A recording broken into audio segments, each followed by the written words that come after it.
How's it going, folks? Michael, Two Knife Guys. This is the beginning of the car camping Forest Service roads in BC. The series that I promised. Here it is. As a lot of you know, the campsites are full, so I know a lot of you will be exploring the Forest Service roads this summer. The series is intended for noobs, for beginners, for people who haven't done this before. So if I go over information you already know, keep in mind that it is for the novice who may have never done this ever in their life. Stuff like, do you have the right vehicle to where you want to go? Do you know where you want to go? Back road map books, the pre-trip, the planning, the know before you go kind of stuff. That's it for now. More to follow. If you like what you see, hit that like button right down there. See, and follow over there, or maybe it's over there. Subscribe.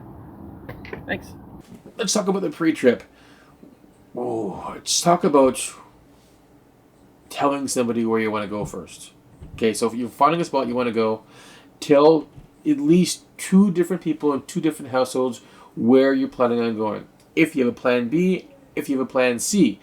If you can't make those spots, get back into cell phone range, contact those people, tell them of the new plan. And not just where you're going, but when they should expect you out and what to do if you don't come out and contact them by a certain time. It could save your life. Definitely save you a big headache if you get a flat. Talk about flats. If you're going, and we're going to call them an FSR from now on because Forest Service Road takes too long to say. If you're going 5, 10K up an FSR, you can hike out in one day if you get a flat. No biggie. Right? Sucks, but it's doable. If you're going so far up at FSR that you can't hike out in one day, then you don't want a flat. At this point, a full-size spare is not an option. It really, really is a must, as well as a way to reinflate your tire if you have to, and a patch kit. Multiple flats sometimes happen, so be prepared. Plan for the worst, hope for the best, right? That's why we have first aid kits and spare tires. We don't hope to get a flat or get a cut in our finger, but we know what could happen, so we plan for it. Plan for these things. 5, 10K up an FSR, your Tesla, your Corolla, it's going to make it, no problem. Drive slow, drive cautiously, they're bumpy. But if you want to go 40, 50K up an FSR, I really don't think that a little car is a great option. Have a truck with plenty of clearance. Have some good tires. I've got 10-ply tires on my truck because I've gotten 3 shreds on a Forest Service road and had to wait 9 hours for a tow and pay out the ass. Really sucks. I hope it doesn't happen to you. So make sure your vehicle's in good running order before you go anywhere. Make sure people know where you're going. Where are you going? Backroads Map Books is a great resource. Each region of the province is broken into a different book, and you can get these things online or the app. I prefer the old school paper books because I'm old. I like things that are old like me. Each region is broken into a different book.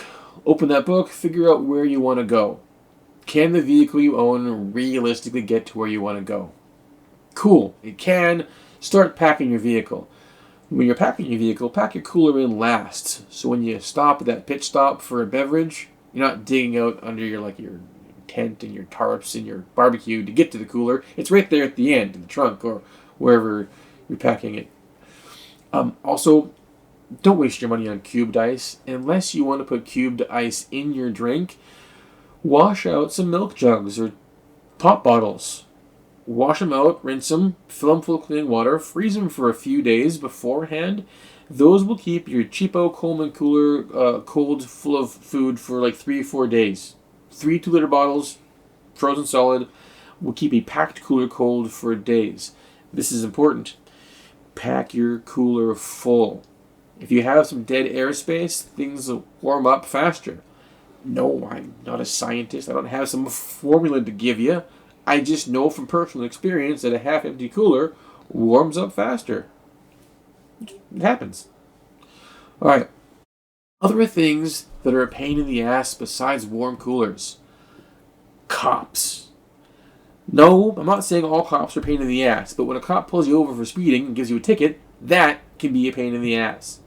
The best way to avoid that, when you're driving through these tiny towns, like Spuzzum, Yale, Hope, wherever it is you are, if you see a sign that says slow to whatever, slow down to whatever the hell it says. Because I can guarantee you, somewhere hidden behind a bush is a cop waiting to give out a speeding ticket and collect some revenue. It's what they do. They love to do it. They feel they're, doing a service to the public, making everybody safer by slowing you down. So, when you see this tiny town and it says slow to 50, slow to 50. Or don't. Get the ticket. No, whatever. It's on you.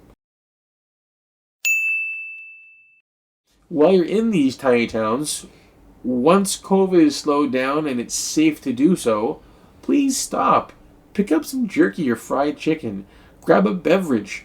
Top up your fuel tank when you can. It's important to keep your fuel tank full. If you don't support these little businesses, like this one here we're driving through right now, if you don't support these little businesses in little towns, then next time you come through, they might be closed down. Like that hotel on the left we just drove by. This up here on the right, this is like the last Esso for who the heck knows. Pull in there. Grab some jerky and a beverage. That's it for now. On to the next. See, I should have a lapel mic right here. It's windy as fuck. I don't have a lapel mic, so bear with me. Great. Now, up there where I'm pointing, see the arrow? That's the name of the road you're on. Hopefully that sign and the name in your book match. Otherwise you're in the wrong spot. Under that is the blue strip. That's just some BC government stuff saying, hey, we made the sign. Underneath that, that's the Resource Road channel. Okay, these are radio channels that natural resource extraction, mining companies, logging companies, whoever is working on these roads, they use those channels. And it tells you what channel they're using. If you want to learn more about these radios, you can go to, www.ic.gc.ca, or if you're on Facebook, like I'm sure most of you are, the Four-Wheel Drive Association of BC has a Facebook page, and those bunch of know-it-alls are happy to share their information about what radio to use and how to program and where to get the license.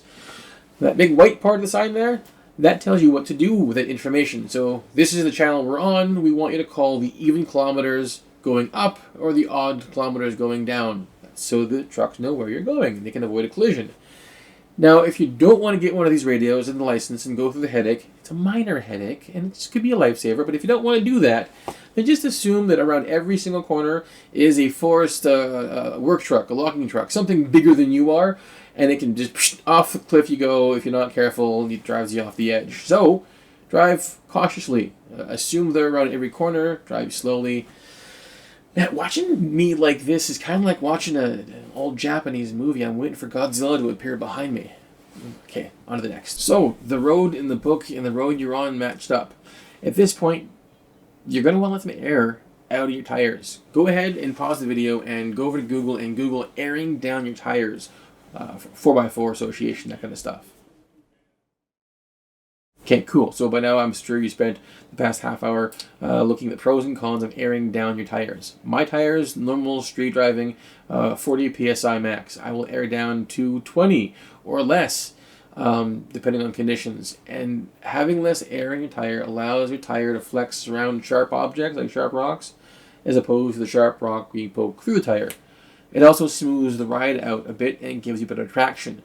There are some downsides, like could damage your sidewalls at high speed, so you drive slow. But you're on an FSR anyway, you should be driving slow, because right around the next corner is a group of motorbikes, or quads, or ATVs, or whatever, right? Now, if the person in front throws a hand up and waves at you, if they're holding up one finger, they're probably trying to say there's one person behind them. If they're holding up three fingers, they're probably trying to say there's three people behind them. You get the idea. It's a way for them to communicate to you that they're part of a group and there are other riders to watch out for, so be aware. Now, this isn't a city street. You don't have to pick a line and drive straight down it. You can weave in and out of these potholes. Just remember, you're sharing the road and you're not maybe using a radio, so you don't know what's around the next corner. So don't be over on the left side of the road. If you're going around a blind corner, you might get smoked by that logging truck or by that group of motorbikes. But on these long stretches where you can see way the heck up, yes, drive around the potholes. Look out for the road hazards. There's going to be lots of them. Sharp rocks, deep potholes.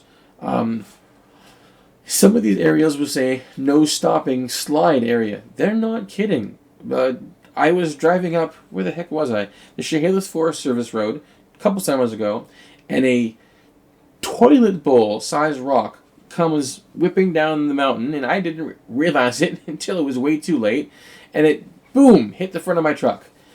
Thankfully, I had a big bush bumper that absorbed it, and no major damage to my truck, but, yeah, I mean, I'm sure we've seen those videos of near misses where, like, giant boulders come down the mountainside and almost crush a car. These things can happen on these roads. Rock slides happen. So if you see a sign that says, don't stop for X amount of kilometers because of rock slides, then don't stop, because you could get freaking squished. It happens. Oh, there's something else you might want to pack in your toolkit.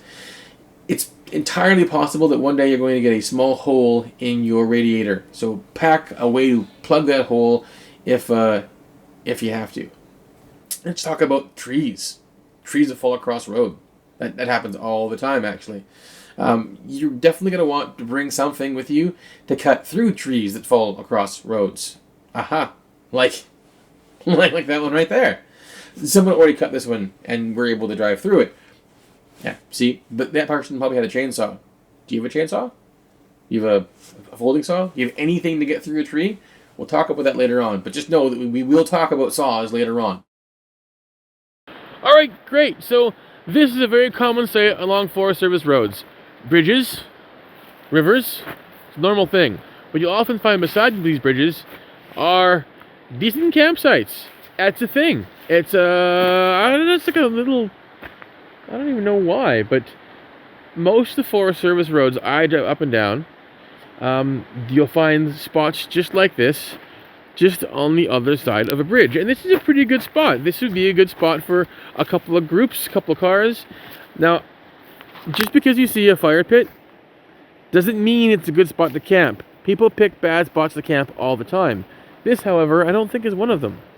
I mean, yeah, you might have some road traffic noise, but it's not going to be a whole lot.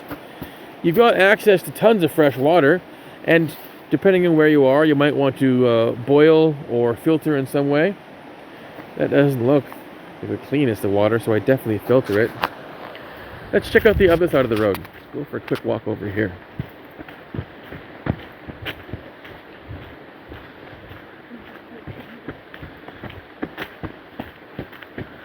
That shuffling you hear behind me is my son. Say hi, Lamb.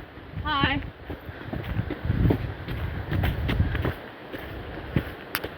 My boots coming loose. Oh, well, laces, tie them up. Alright, so, Forest Service Road, kind of middle of Nowhereville. Look, another okay spot to camp. A fire pit, probably the old bridge that was replaced.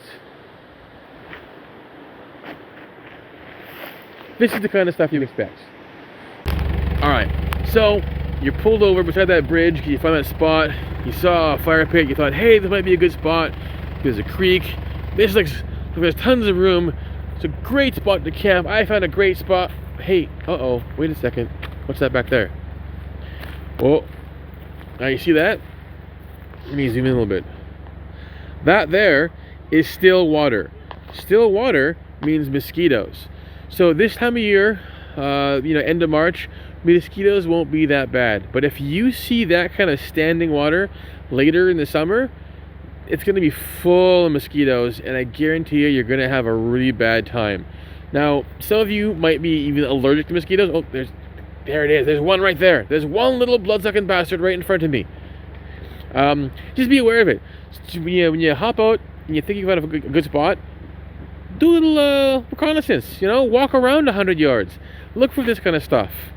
Now, I don't see a whole bunch of trash here, which is actually pretty decent, but that's a very common thing on BC Forest Service roads. The harder it is to get to, the cleaner it is, the easier it is to get to, the more idiots leave trash. It's a sad reality. The only thing you can really do is bring a garbage bag, do your part to clean it up, not be one of those people that leaves trash everywhere, and try to educate your friends, or whoever. I'm gonna keep going because this isn't where we're stopping. Okay, so we're getting near the end of the first video in the series. What do we talk about? Making sure your vehicle's in good mechanical running order, how to pack your vehicle, how to pack your cooler, not to buy cubed ice unless you want it in your drink because it's a waste of money, it'll make a mess of your cooler. Making sure you tell people where you're going, right? So if plan A doesn't work, and plan A often doesn't work out on this particular trip, my plan A was a special spot I had been going to for years. But a giant fucking rock slide ruined my fucking day, and I had to turn around and go somewhere else. But my plan B was part of my plans. I had told somebody if I couldn't go here, I was going to go there. If you haven't told somebody where your plan B or C or whatever the hell is, you need to do that before you go there. If shit hits the fan, you can adapt and overcome only so much. If you are 50k up this road and you get a flat and no one knows you're going up there to explore, you are fucked, my friend. So don't be that person. Make sure people know where you're going. Make sure you have a plan B and a plan C. My messed up brain likes plan all the way through Z, but that's just me. If you like what you saw, feel free to subscribe. I hope I could help by saving you some grief. Until next time, cut your own path.